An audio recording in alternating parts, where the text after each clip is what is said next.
여러분, 학교에서 생물 시간 한 선생님이 고래에 대해서 학생들에게 설명한 적이 있습니다. 여러분도 고래를 보신 적이 있으신가요? 고래는 참 큰 동물이죠. 그 중에서도 대왕고래는 몸통이 33m나 될 정도입니다. 그런데 고래에게 감춰진 비밀이 있습니다. 입이 크니까 모든 것을 다 삼켜버릴 것 같지만 목구멍이 몇 센치밖에 되지 않는다는 겁니다. 그래서 삼키지를 못한다는 겁니다. 구조상 삼킬 수 없기에 사람을 삼킨다는 것은 불가능한 일입니다. 그러자 한 여학생이 선생님에게 이렇게 말했습니다. 선생님, 제가 교회에서 들었는데요, 고래가 요나를 삼켰대요. 이 말에 대해 약간 기분에 상한 선생님이 다시 한번 강조합니다. 얘야, 고래는 구조상 절대 사람을 삼킬 수가 없단다. 그래도 학생이 지지 않으니까 학생과 선생님 사이에 실랑이가 오고 갔습니다. 누가 이겼을까요? 요즘 학생들 할 말 다 하죠. 마침내 학생이 선생님께 말합니다. 선생님, 알겠어요. 이제 그만 말해주세요. 이 일은 제가 하늘나라에 가면 요나에게 한번 물어볼게요. 당황한 선생님이 학생을 비꼬듯이 말합니다. 그런데 너 만약 요나가 지옥에 가면 어떡할래? 그러자 학생이 대답했습니다. 아, 선생님, 절대 그럴 리가 없겠지만 정말 요나가 지옥에 갔다면 그건 선생님이 가서 물어봐 주세요.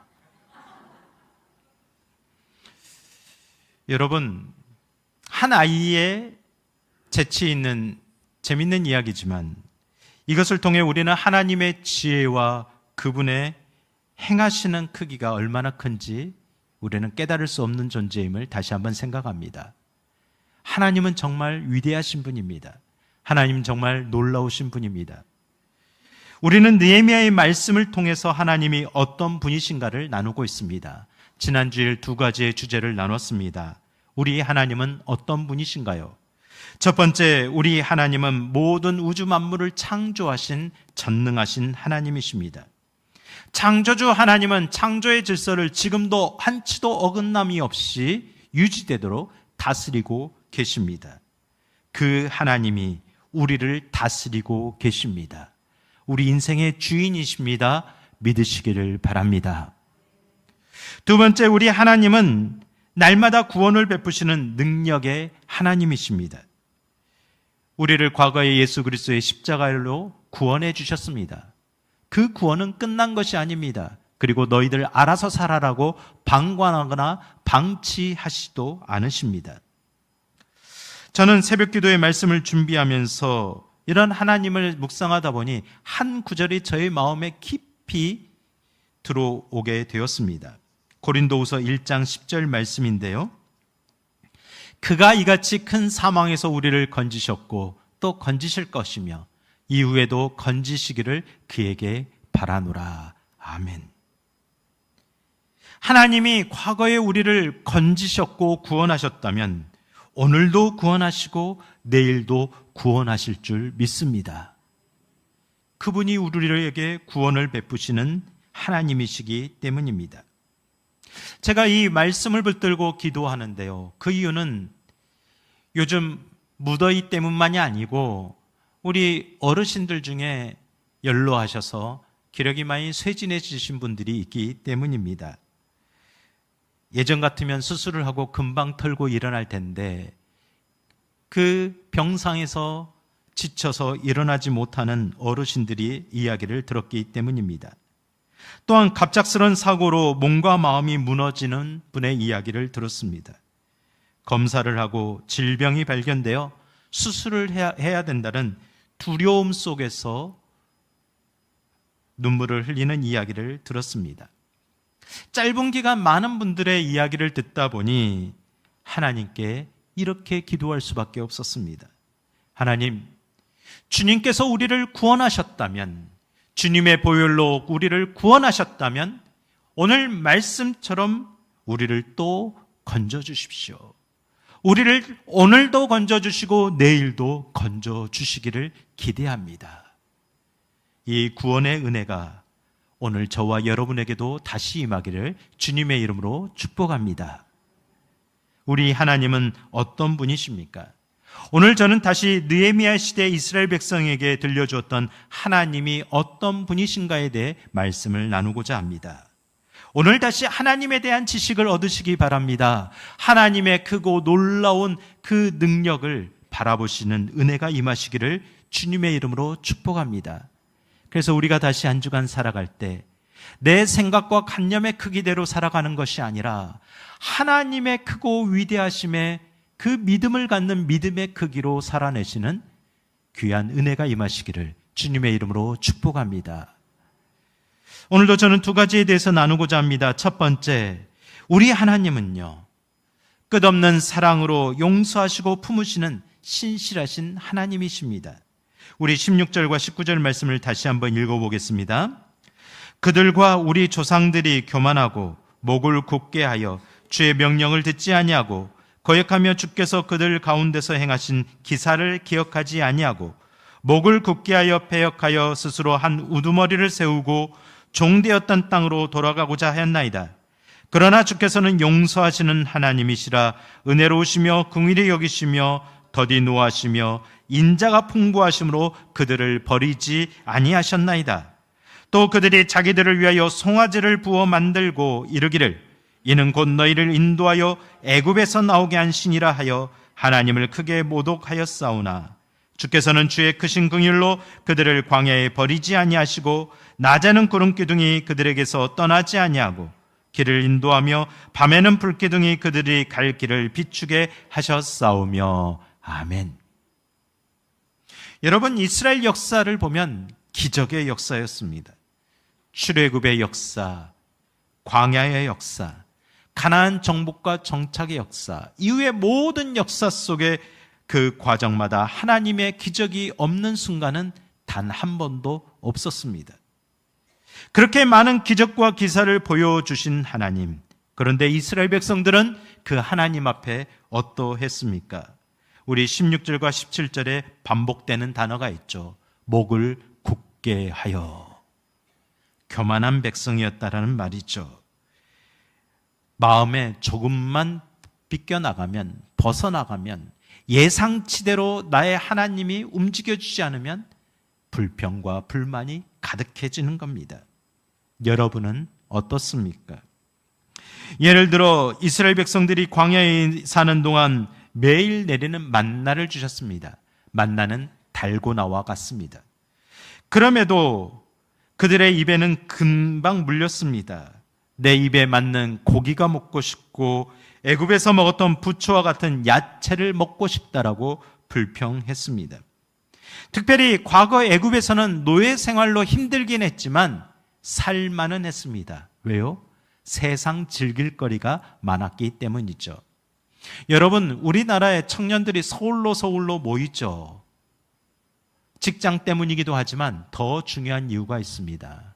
즐길 거리가 많기 때문에 떠나질 못합니다. 힘들어도, 서울살이가 힘들어도 재밌어서 그냥 참고 지내는 경우가 많습니다. 그런데 이스라엘이 광야에서는 어떠했을까요? 소위 세상 즐길 거리가, 세상 재미가 하나도 없는 겁니다. 오로지 하나님만 바라봐야 합니다. 종일 하나님만 생각하고 말씀을 드려야 됩니다. 그런 삶이 40년 동안 지속되었습니다. 시간이 안 가도 하루가 너무 지루합니다. 여러분에게 질문해 보겠습니다. 여러분에게 두 가지의 길이 있습니다. 한 가지의 길은 하나님은 없지만 세상 즐길 거리가 참 많은 길입니다. 또 한 가지의 길은 하나님이 있지만 광야처럼 세상 즐길 거리가 없습니다. 어떤 길을 선택하시겠습니까? 솔직히 두 가지 길을 다 가지고 싶죠. 그게 우리의 마음입니다. 그런데 결국 그렇게 하다 보니, 양다리를 걸치다 보니 이스라엘 백성들은 다시 하나님을 떠나게 되었습니다. 다시 우상을 만들어 섬기며 종되었던 땅 애굽으로 다시 돌아가고자 했습니다. 틈만 나면 하나님을 떠났습니다. 그럼에도 하나님은 그들을 끝까지 떠나지 않고 인도하셨습니다. 그들의 길을 낮에는 구름기둥으로 밤에는 불기둥으로 인도하여 주셨습니다. 그들을 끝까지 품으시고 사랑으로 선대하셨습니다. 인자가 크시며 사랑이 많으시는 하나님이시기 때문입니다. 하나님의 사랑이 어떠했을까요? 그 사랑에 대해서 21절과 22절에 이렇게 말씀합니다. 우리 한번 읽어보겠습니다. 40년 동안 들에서 기르시되 부족함이 없게 하심으로 그 옷이 헤어지지 아니하고 발이 부르트지지 아니하였사오며 또라 나라들과 족속들을 그들에게 각각 나누어 주시매 그들이 시온의 땅 곧 헤스본의 왕의 땅과 바산 옥의 땅을 차지하였나이다. 아멘. 이스라엘 백성들은 광야 생활로 힘들고 더디긴 했지만 가나안 땅으로 들어갔습니다. 그동안 40년 동안 하나님은 부족함 없이 채워주셨습니다. 그런데 여러분, 21절 말씀처럼 정말 그들의 옷이 하나도 헤어지지 않고 발이 부르트지 않았을까요? 정말 그랬을까요? 표현이겠죠. 40년 동안 광야에서 모래바람을 맞는 옷들은 헤어질 대로 헤어졌을 겁니다. 불황자 차림이 되었을 겁니다. 발가락마다 물집이 잡히고 터지기를 반복되면서 온 발이 엉망진창이 되었을 겁니다. 그럼에도 하나님의 사랑을 경험했기에, 날마다 베푸시는 하나님의 은혜가 있었기에 그들은 견뎌낼 수 있었습니다. 그들은 그렇게 가나안 땅에 들어갈 수 있었습니다. 하나님은 그들을 하늘 위의 별과 같이 번성케 하셨습니다. 가나안 땅의 견고한 성읍들과 기름진 땅을 차지하게 하셨습니다. 즙과 우물과 포도원에서 배불리 먹고 살찌는 큰 복을 누리게 하셨습니다. 그분이 우리의 하나님이십니다. 하나님은 그들의 능력으로 이길 수 없는 상대를 이기게 하셨고 그들의 노력으로는 절대 얻을 수 없었던 풍성한 열매를 허락하셨습니다. 사실 가나안 땅에 들어간 이스라엘을 여러분 생각해 보시기 바랍니다. 그들을 생각해 보면 그들이 잘한 것은 아무것도 없었습니다. 그들이 어떻게 그렇게 풍요를 얻을 수 있었겠습니까? 그럴 만한 의로움도 신실함도 발견할 수 없었습니다. 그럼에도 하나님은 신실하게 그들을 사랑하셨고 지키셨고 인도하셨습니다. 왜요? 아브라함 때부터 약속하셨기 때문이죠. 약속을 지키시는 하나님이십니다. 이에 대해 민수기 23장 19절에 이렇게 말씀합니다. 우리 함께 읽어보겠습니다. 하나님은 사람이 아니시니 거짓말을 하지 아니하시고 인생이 아니시니 후회가 없으시도가 어찌 그 말씀하신 바를 행하지 않으시며 하신 말씀을 실행하지 않으시랴. 아멘. 여러분, 하나님이 우리 같으면 어떻게 되겠습니까? 아침은 기분 좋게 일어나서 출근 준비를 하고 하루를 시작합니다. 그러나 하루의 일과 속에서 스트레스를 받고 점심때는 최악으로 치닫습니다. 퇴근 후 그나마 마음이 풀려서 저녁에는 또 좋은 시간을 보냅니다. 이렇게 아침 저녁으로 변하신다면, 하나님의 마음이 그렇다면 신실하게 약속을 지켜주실까요? 절대 그럴 수가 없다라는 거죠. 하나님은 우리와 같지 않으십니다. 하나님의 신실하심을 믿으시길 바랍니다. 하나님의 사랑을 생각하면 생각할수록 여러분 바보 같다라는 생각이 듭니다. 이에 대해 브레멘 어닝의 불황한 복음이라는 책에 나오는 그 사랑 이야기를 잠시 나눠보고 싶습니다. 의학 박사 리체드 셀러에게 얼굴을 심하게 망가진 한 여성이 수술을 받게 되었습니다. 그녀의 입은 신경이 마비되고 보기 민망할 정도로 입이 뒤틀어져 있었습니다. 자기 얼굴을 보고 고통스러워하던 그 여성, 수술 후에는 낫겠지라고 기대했지만 그렇게 많이 좋아지지를 않았습니다. 절망한 마음으로 의사에게 묻습니다. 선생님, 제 입이 앞으로도 계속 그렇게 비틀어져 있을까요? 침이 흐르는 걸 닦아내는 그 모습. 여러분, 여성으로서는 참 살아가기 힘들 겁니다. 의사는 어쩔 수 없다는 표정으로 네, 그럴 겁니다. 안면 신경을 잘라내야 했거든요. 그녀는 고개를 들지 못하고 끄덕였지만 받아들이지 못하고 아무 말하지 못한 채 눈물만 흘리고 있었습니다. 그때 그 옆에서 모습을 바라보던 남편이 다정하게 말했습니다. 여보, 그래도 난 당신이 제일 좋아요. 당신이 세상에서 제일 예뻐요. 그렇게 남편은 자기 입술을 비틀며 병상에 누워있는 아내의 뒤틀린 입술에 입맞춤을 했습니다. 남편의 바보 같은 사랑을 지켜보던 의사가 이렇게 말했습니다. 그 순간 나는 그 남자가 어떤 사람인지를 다 알아버렸다. 여러분, 우리는 하나님이 어떤 분인지를 이미 다 알아버렸습니다. 하나님은 우리의 비틀어진 그 입을 입맞춤 하시는 그런 분입니다. 아니, 우리의 비틀어진 모습을 사랑하고자 십자가에서 온몸을 비트신 분이십니다. 우리가 아무리 신경이 마비되고 우스꽝스럽게 비틀어졌다 할지라도 바보 같은 사랑으로 바라보시면서 이렇게 말씀하십니다. 주하나, 그래도 난 네가 참 좋다. 사랑하는 성도 여러분, 하나님은 여러분을 그렇게 좋아하십니다.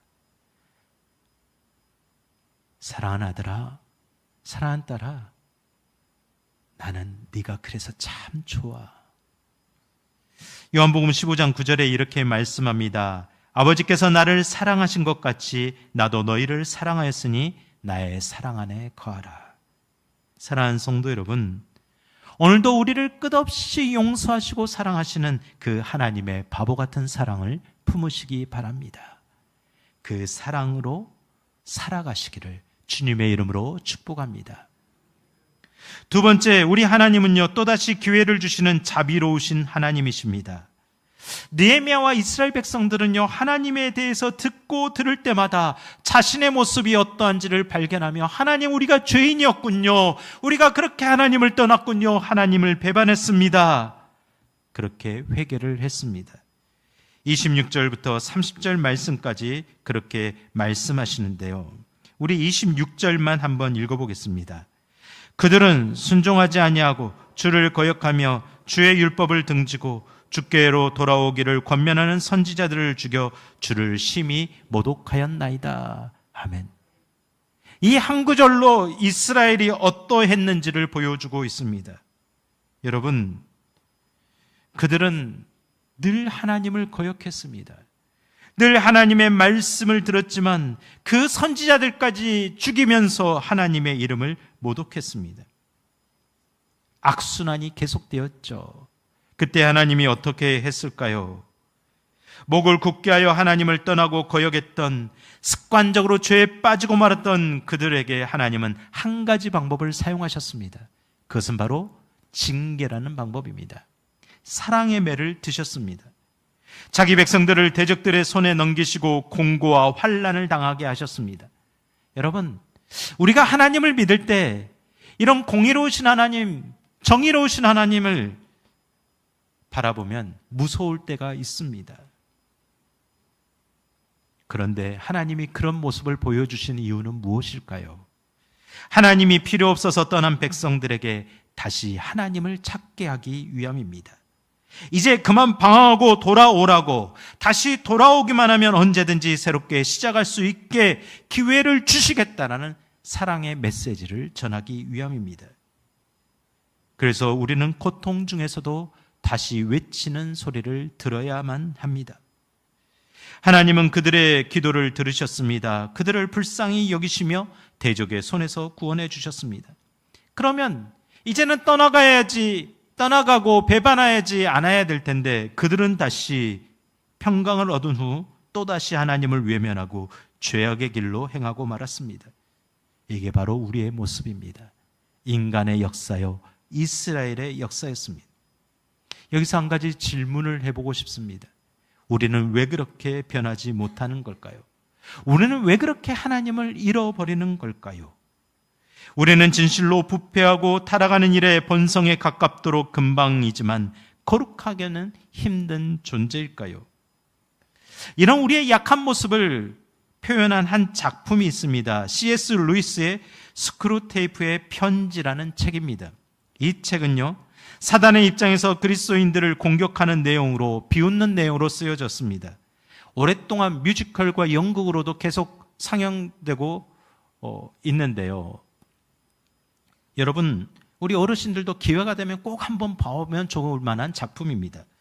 그 작품에 나오는 글귀입니다. 제가 한번 읽어보겠습니다. 사단이 이렇게 말하는 거죠. 내 환자가 그리스도인이 되었다라는 소식을 듣고 너무 절망할 필요가 없다. 성인이 되어 회심한 이들 중에는 잠시 원수 하나님의 진영에 머물다가 다시 돌아와 우리와 함께 지내는 사람이 수백 명도 넘는다. 내 환자의 몸에 있는 습관들은 정신적으로나 육체적으로 아직은 우리에게 전적으로 유리하단다. 사단끼리 이야기하는 겁니다. 기분 나쁘죠? 그러나 사실입니다. 우리는 너무 쉽게 사단의 유혹에 빠집니다. 너무 쉽게 하나님의 은혜를 잃어버립니다. 너무 쉽게 하나님을 배반합니다. 회개한 이후에도 그리고 또다시 죄악의 습관으로 고집과 아집에 매여 살아가곤 합니다. 이에 대해 요한계시록 2장 21절에 이렇게 말씀합니다. 또 내가 그에게 회개할 기회를 주었을 때 자기의 음행을 회개하고자 하지 아니하는도다. 초대교회 성도들에게 하나님의 말씀이 임했습니다. 왜 회개할 기회를 주었는데도 다시 하나님을 떠나느냐, 영적인 음행을 하느냐, 안타까이 여기고 있습니다. 이 죄의 악순환을 끊어내지 못하고 반복하는 이유는 무엇일까요? 거기에 중요한 근본적인 이유를 한 가지 생각해 봅니다. 여러분은 어떠십니까? 이스라엘 백성들은요, 하나님을 원했던 것이 아니라 하나님이 주시는 복을 더 원했습니다. 이스라엘 백성들은 하나님이 주신 축복은 즐거워하면서도 그 복을 주시는 하나님은 즐거워하지 않았습니다. 그로 인해서 하나님이 구원해 주시고 복을 주시면 언제 그랬냐는 듯이 다시 등을 돌리고 떠나는 것입니다. 이것은 하나님이 필요한 것이 아니라 하나님의 도움만 있으면 되기 때문입니다. 여러분은 어떠십니까? 여러분은 어떻게 기도하고 있습니까? 하나님을 더 원하십니까? 하나님을 더 알기 바라십니까? 아니면 하나님이 주시는 복과 도움에만 관심이 있으십니까? 여러분, 우리가 하나님을 언제 간절히 찾으시죠? 생각해 보면 기쁘고 행복할 때 감사보다는 힘들고 어려울 때일 겁니다. 모든 것이 사라지고 없어지고 곤란하고 힘들 때입니다. 절박한 상황을 만나면 누구나 하나님의 도움을 구합니다. 하나님을 찾는 사람들이 정말 많습니다. 여러분, 오해하지 말고 들으시기 바랍니다. 목회자들이요, 평소에 새벽 기도를 한 번도 나오지 않다가 갑자기 나오면 가슴이 철렁 무너집니다. 왜요? 이분한테는 진짜 큰일이 일어났구나 라고 생각하기 때문이죠. 그렇다고 안 나오던 거 계속 나오지 말라는 말이 아닙니다. 규칙적인 기도의 생활의 은혜를 누리지 못한다라는 거죠. 그만큼 절박한 상황이 해결되면 미련 없이 하나님을 더 이상 찾지 않는 습관이 우리에게 있다라는 겁니다. 저는 간절히 소망합니다. 우리 한성의 성도님들, 하나님이 주시는 복과 도움에 관심을 더 갖기보다 하나님 자체를 더 바라고 더 갈망하며 열망하는 귀한 성도님들 되시기를 주님의 이름으로 축복합니다. 여러분, 하나님을 우리가 그렇게 신실하게 바랄 때 하나님은 우리를 더 불쌍히 여기십니다. 다시 기회를 주시고 또 기회를 주시는 은혜롭고 자비로우신 분이십니다. 31절부터 33절에 이렇게 말씀합니다. 우리 함께 읽어보겠습니다. 주의 크신 긍휼로 그들을 아주 멸하지 아니하시며 버리지도 아니하셨사오니 주는 은혜로우시고 불쌍히 여기시는 하나님이십니다. 우리 하나님이여, 광대하시고 능하시고 두려우시며 언약과 인자하심을 지키시는 하나님이여, 우리와 우리 왕들과 방백들과 제사장들과 선지자들과 조상들과 주의 모든 백성이 아수르 왕들의 때로부터 오늘까지 당한 모든 환난을 이제 작게 여기지 마옵소서. 그러나 우리가 당한 모든 일에 주는 공의로우시니 우리는 악을 행하셨사오나 주께서는 진실하게 행하셨음이니이다. 아멘. 하나님은 공의로우십니다. 이 공의롭다는 말은 하나님을 심판의 주님으로 생각하는, 무섭게 처벌하신다는 의미가 있지만 더 큰 의미는 틈만 나면 죄의 길로 벗어나는 우리에게 다시 기회를 주신다는 뜻입니다. 다시 심판할 기회를 연기하시고 또 연기하시고 기다려 주신다는 말씀입니다. 아마 주님이 지금도 재림하지 않는 이유와 같을 겁니다. 한 영혼이라도 더 회개하고 돌이키기를 바라기 때문입니다. 그렇게 하나님은 계속해서 기회를 주십니다. 우리는 늘 하나님을 배반하지만 하나님은 한 번도 배반하거나 배신하거나 실망시킨 적이 없으십니다. 하나님은 다시 우리를 선대하시고 기회를 주십니다. 여러분, 진실로 하나님 앞에 겸손하시기를 축복합니다. 그렇게 하나님을 바라보며 이제 이스라엘 백성들이 모두 함께 모여 하나님 앞에 거룩한 결심을 드리는데요, 38절을 읽고 말씀을 마치겠습니다. 우리 함께 있습니다. 우리가 이 모든 일로 말미암아 이제 경건한 언약을 세워 기록하고 우리의 방백들과 레위 사람들과 제사장들이 다 임봉하나이다 하였느니라. 아멘. 이스라엘 백성들은 과거 조상들처럼 신실하신 하나님 앞에 거룩한 경건 언약을 세웠습니다. 그 언약을 쓰고 지도자들이 모두 다 사인을 했습니다. 담임 목사 남주환, 장로 누구, 안수집사 누구, 권사 누구, 성도 누구, 한성교회 성도들 누구 한 사람도 예외 없이 다 하나님 앞에 사인을 하고 임봉을 했습니다. 그것은 바로 법적인 효력이 있고 무한 책임도 있다라는 말입니다. 그들은 하나님 앞에서 하나님을 떠나지 않겠다고, 하나님의 말씀을 반역하지 않겠다라고 서약했습니다. 그리고 대충 결단하고 오늘 기도했으니까 회개했으니까 한 주간 마음대로 살지 뭐라고 그렇게 옛 모습으로 돌아간 어설픈 회개를 하지 않기를 결심했습니다. 사랑하는 성도 여러분, 우리 다시 한번 하나님 앞에 거룩한 언약을 드려보십시다. 거룩한 서약을 해보십시다. 하나님, 제가 한 주간 하나님 없이 살아왔습니다. 하나님을 생각하지 않고 그냥 편하게 지내왔습니다. 그러다 오늘 주일 하나님께 예배를 드린다, 하나님을 기억한다라고 고백했습니다. 하나님, 다시 기회를 주시는 하나님이신 줄 믿습니다. 다시 한번 거룩한 백성으로 신실하고 진실하게 살아가기를 하나님 앞에 견고하게 언약을 세워봅니다.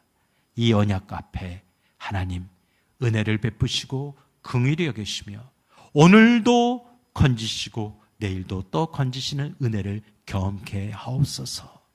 우리의 마음이 드려지는 시간 되기를 주님의 이름으로 축복합니다. 하나님이 주신 기회, 그 은혜의 기회를 붙드시는 복된 인생길이 되시기를 주님의 이름으로 축복합니다.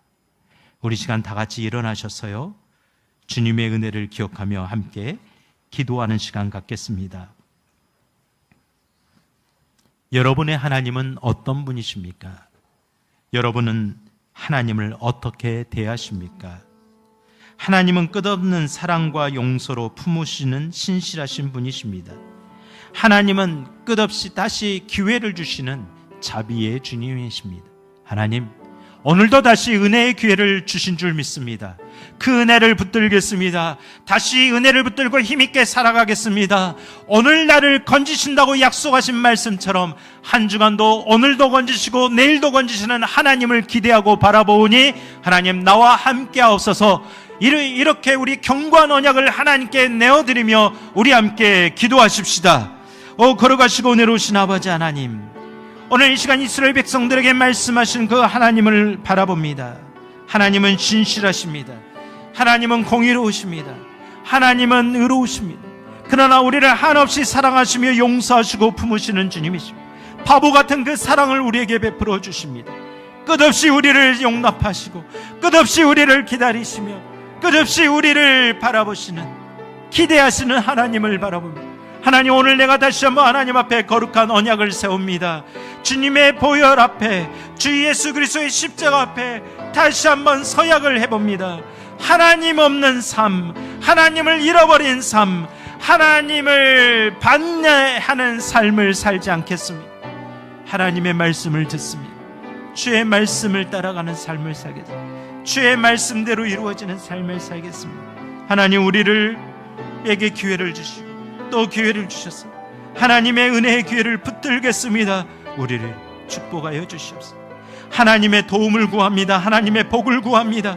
그러나 이것이 하나님 자체보다 더 크지 않길 원합니다. 하나님, 우리를 붙들어 주시옵소서. 우리 함께 하옵소서. 신실하신 주님, 신실하신 주님, 오늘도 우리와 함께 하심을 믿습니다. 주님 앞에 세운 이 언약을 하나님 잊어버리지 않게 하옵소서. 어제나 오늘이나 영원토록 동일하신 예수 그리스도로 간절히 기도드립니다. 아멘.